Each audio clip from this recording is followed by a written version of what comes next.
झांसी सदर विधायक रवि शर्मा ने उत्तर प्रदेश की भाजपा सरकार के 8 साल को बेमिसाल बताया। उन्होंने कहा कि आज उत्तर प्रदेश की भाजपा सरकार के शासन को 8 वर्ष हो गए हैं।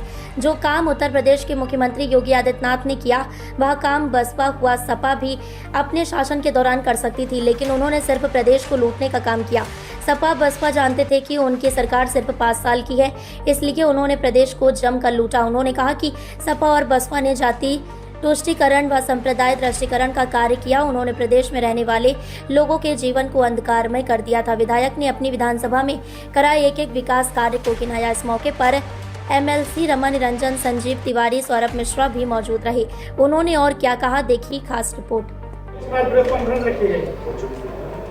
8 साल बेमिसाल, योगी सरकार के 8 साल आज पूरे हुए और इन 8 वर्षों में योगी सरकार की उपलब्धियां,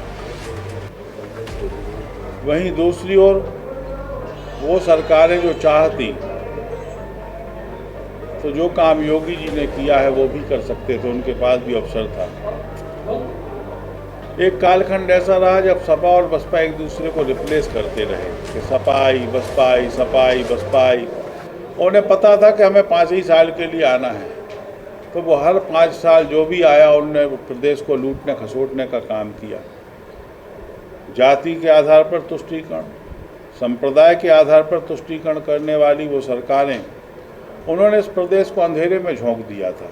इस प्रदेश में रहने वाले 22 करोड़ लोगों का भविष्य अंधकार में बना दिया था। तब लोगों को एक प्रकाश की किरण योगी जी के नाम पर दिखाई दी। भारतीय जनता पार्टी पे लोगों ने विश्वास किया। वो समय था जब योगी जी ने इस प्रदेश को अंधेरे से निकाल करके प्रकाश की ओर ले जाने का काम किया। योगी जी ने इस दंगा प्रदेश को शांत प्रदेश के रूप में बदलने का काम किया। आदरणीय योगी आदित्यनाथ जी ने उद्योग के माहौल को जिन्होंने बिगाड़ दिया था, जिन्होंने कानपुर जैसे बड़े शहर को, जिसे मैनचेस्टर बोलते थे, उस कानपुर से उखड़ते हुए उद्योग धंधे, भरुआ सुमेरपुर से उखड़ती हुई फैक्ट्रियाँ, उरई से पलायन करता हुआ उद्योगपति, उन सबको यदि रोकने का काम किया तो भारतीय जनता पार्टी की सरकार ने किया है। आज वो सरकारें जो पश्चिमी और पूर्वी उत्तर प्रदेश में दंगा करवा करके सांप्रदायिक तुष्टीकरण करके वोट झटकती थी, और वोट झटक करके उन्हें मालूम था कि हमें 5 साल रहना है, तो सरकारें भ्रष्टाचार में लिप्त हो जाती थी। उनके मंत्री लोग जेल जाते थे लगातार। आप सबकी जानकारी है कौन कौन से मंत्री उन सरकारों के जेल गए। उनके भ्रष्टाचार का ही वो परिणाम था। लेकिन आज मैं कह सकता हूँ कि 8 वर्षों की योगी आदित्यनाथ जी की सरकार में जेल जाना तो छोड़ो, किसी मंत्री और विधायक के ऊपर लोग आरोप भी नहीं लगा पाए, क्योंकि ये ईमानदार सरकार है, ये जनता के लोक कल्याण को करने वाली सरकार है। योगी जी के रहते प्रदेश तो खुशहाल हुआ ही है, लेकिन बुंदेलखंड जो उपेक्षित था, जिसे देश और प्रदेश की सरकारें घूरा मान ली थी, यहाँ पर 2म दर्जे का अधिकारी, सबसे भ्रष्ट अधिकारी, उसकी पनिशमेंट पोस्टिंग यदि होती थी तो बुंदेलखंड में होती थी। लेकिन आज बुंदेलखंड आने के लिए काबिल अफसर तैयार बैठे हैं, क्योंकि ये अब योगी जी के समय में बदलता हुआ बुंदेलखंड है, तेज़ी के साथ बढ़ने वाला बुंदेलखंड है, सरकार की बड़ी बड़ी योजनाओं वाला बुंदेलखंड है। ये वो बुंदेलखंड है जहाँ पर योगी आदित्यनाथ जी ने इसकी गति बढ़ाने के लिए हमको बुंदेलखंड एक्सप्रेस वे के माध्यम से बुंदेलखंड की गति तेज हो। हमको हर घर नल जल योजना के माध्यम से वो बच्चे जो सिर्फ हैंडपंप का हत्था चलाते चलाते अपने बाल्यकाल को जी रहे थे, विद्यालय नहीं जा पाते थे क्योंकि माँ बाप मजदूरी पे गए थे और बच्चा हैंडपंप पे पानी भरने जाता था, उन परिवारों को राहत देने का काम किया हर घर नल जल योजना के माध्यम से। अब मैं कह सकता हूँ केन बेतवा लिंक की जो योजना आई है, आने वाले समय में बुंदेलखंड भी पंजाब, हरियाणा और उन प्रांतों जैसा हो जाएगा जहाँ पर सिंचाई के संसाधनों के माध्यम से किसान खुशहाल है। हमारे किसान को, हमारे गरीब को, मजदूर को पलायन नहीं करना पड़ेगा, क्योंकि 8 साल में हुआ विशेष परिवर्तन है। मैं कह सकता हूँ कि आज हमारे यहाँ झांसी महानगर की चाहे पेयजल योजना हो, चाहे युवाओं के क्षेत्र में हमारे स्टेडियमों का विस्तार हो, चाहे खेलो इंडिया के माध्यम से हमने युवाओं के लिए गांव-गांव में स्टेडियमों का निर्माण करके उन युवाओं के भविष्य को आनंदमयी कैसे बना पाए। हमने गांव गरीब किसान मजदूर की चिंता की है।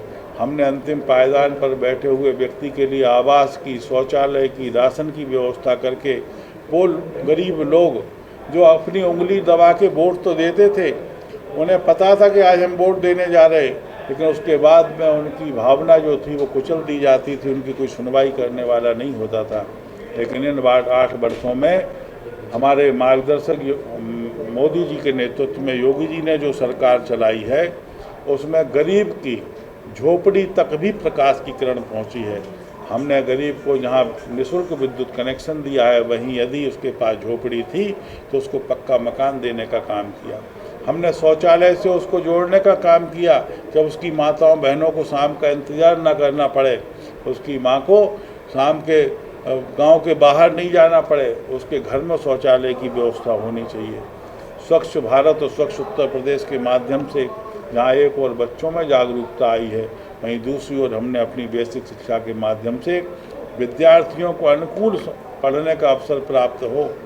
हमने वहाँ पर ड्रेस फ्री, जूते फ्री, मोजे फ्री, पढ़ाई फ्री, शिक्षा फ्री, कॉपी किताबें free, mid day meal free, बहुत सारी योजनाओं को संचालित करके उत्तर प्रदेश को खुशहाली के मार्ग पर ले जाने का इन 8 वर्षों में काम किया है। ये 8 वर्ष निश्चित रूप से उत्तर प्रदेश की जनता के लिए बेमिसाल 8 वर्ष है। मैं उत्तर प्रदेश की जनता के माध्यम से योगी आदित्यनाथ जी को बधाई देता हूँ। विधायक जी, यहाँ की जनता को लंबे समय से हवाई अड्डा का और मेट्रो का इंतजार है, तो वो कब तक पूरा हो सकता है?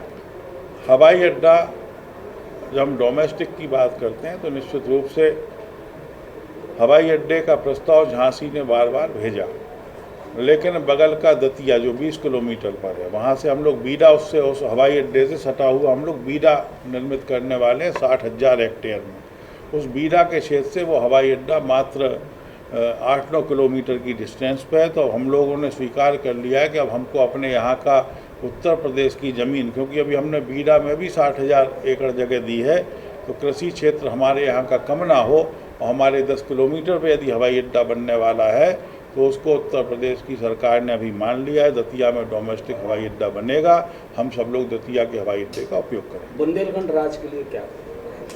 बुंदेलखंड राज्य की मांग निश्चित रूप से लोग करते रहे, लेकिन आज बुंदेलखंड राज्य की मांग नहीं, आज बुंदेलखंड के विकास का टॉपिक था। निश्चित रूप से बुंदेलखंड के विकास में योगी आदित्यनाथ जी की सरकार ने बहुत काम किया है। विधायक जी, जो बीडा प्रोजेक्ट आया है, इसमें अभी लंबी वैकेंसी आनी है काफ़ी, तो इसमें बुंदेलखंड के युवाओं का कितनी हिस्सेदारी रहेगी? नहीं, बुंदेलखंड के ही लोग लिए जा रहे हैं यहाँ पर, तो बुंदेलखंड के लोगों को ही रोजगार के अवसर प्राप्त होने हैं मेजर। यहाँ पर मैं कह सकता हूँ कि अब यहाँ का बुंदेलखंड का आने वाले समय में पलायन रुकेगा। यहाँ पर गरीब की पर कैपिटा इनकम बढ़ने वाली है, क्योंकि यहीं पर हमको अब रोजगार मिलने वाला है। अपनी कृषि के साथ साथ यहाँ पर काम भी कर पाएंगे। तो हमारे पास दोनों चीज़ें होती हैं, तो निश्चित रूप से बुंदेलखंड में खुशहाली होगी। केन बेतवा आप बनने तो दो, आप बुंदेलखंड को पंजाब बनते हुए, वो बुंदेलखंड जो भारत में कालाहांडी और बुंदेलखंड 2 जगह ऐसी थी जो उपेक्षित था, जिसकी लॉन्चिंग के लिए कालाहांडी से एक कांग्रेस के पुराने प्रधानमंत्री, उनकी लॉन्चिंग की गई थी। फिर उन्होंने एक नया क्षेत्र ढूंढा बुंदेलखंड, और तो नए युवराज के लिए बुंदेलखंड ढूंढा गया था। लीलावती कलावती की झोपड़ियाँ ढूंढी थी। ये सब मालूम था कि कालाहांडी और बुंदेलखंड भारत के अति पिछड़े क्षेत्र हैं, लेकिन वहाँ पर सब कुछ मिलने के बाद भी ना लीलावती की सुध किसी ने ली, ना कलावती की सुध किसी ने ली, और बुंदेलखंड अपनी बदहाली के आंसू बहाता रहा है। लेकिन मैं कह सकता हूँ आदरणीय योगी आदित्यनाथ जी ने, मोदी जी ने बुंदेलखंड की चिंता की है, और बुंदेलखंड तेजी के साथ विकास के पथ पर अग्रसर है। जी, अभी तक बुंदेलखंड की पहचान रूखा, सूखा, भूखा, पानी और पलायन जैसी समस्याओं को लेकर ही रहा है। कितनी तस्वीरें बदल गई 8 साल में? नहीं, देखिए, आप समझो ना कि आप बुंदेलखंड वो क्षेत्र है जहाँ पर लोग आत्महत्याएं करते थे। आप आत्महत्या की अभी घटना बताओ, कोई बताओ ना आप भाई, यदि कोई घटना हुई हो तो आप हमको बता दो, हम आपसे पूछ रहे। वो बुंदेलखंड है जहाँ पर अब लोगों को रहने का अनुकूल माहौल मिला है, यहाँ पर लोगों की फसलों का बीमा है, कृषकों की चिंता हुई है, राशन गरीब को फ्री में मिलता है, गरीब की झोपड़ी पक्के मकान में तब्दील हो गई, घर तक पानी पहुँचने की सुविधा सरकार देने वाली है या कुछ जगह मिल गई। तो जब बुंदेलखंड की तस्वीर में, यहाँ तो अभाव ही अभाव थे ना, उन अभावों में रास्ता बनाना, एक समस्या थोड़ी थी बुंदेलखंड की। बुंदेलखंड की समस्या कि गर्मियों में पानी नहीं है, पीने योग्य पानी नहीं है। लेकिन सरकार ने जो व्यवस्थाएं की है, निश्चित रूप से समय लगता है किसी काम में, लेकिन मैं कहता हूँ माननीय प्रधानमंत्री जी ने कहा है कि घर घर ईदी पहुंचाएंगे, करीब 32 लाख कार्यकर्ता काम करेंगे। झांसी में क्या स्थिति है? नहीं, जो भी सरकार की योजना आएगी, जो प्रधानमंत्री जी का निर्देश है वो हमें स्वीकार है। जो भी प्रधानमंत्री जी वहाँ से भेजेंगे हम आपके घर पे खड़े मिलेंगे। ईदी लेकर जो आएगा वहाँ से वो लेकर। प्रधानमंत्री जी ने ईदी की बोला। अरे प्रधानमंत्री ने बोला है तो निश्चित रूप से अब हम चूंकि जो आएगा वहाँ से वो हम आपके घर